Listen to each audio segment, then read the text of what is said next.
రైతు కష్టం ఈ పదం కేవలం సినిమాల్లోనూ పుస్తకాల్లోనూ మనకు పరిచయం. కానీ వాళ్ళెవరో, వాళ్ళ జీవితాలు ఏంటో మనకు తెలియదు, అవసరం కూడా లేదు కదా. డబ్బులు ఇస్తే మన నోటి దాకా ముద్దొచ్చి పడుతుంది. అవే డబ్బులు మేనిస్తాం పండించండి అని రైతులందరూ పండించడం ఆపేస్తే ఆకలితో చచ్చిపోతాం మనం.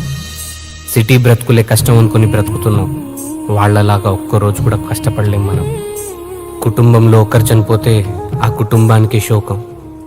అదే ఒక రైతు చనిపోతే దేశానికే శోకం. ఊరు, పొలం, విత్తనం పండించడం ఇవే ప్రపంచం అనుకొని బ్రతికే రైతుకి ఏమి ఇవ్వగలం? అవసరమైనప్పుడు మన సహకారం తప్ప. అప్పుడు ఏ రైతు ఆత్మహత్య చేసుకోడు.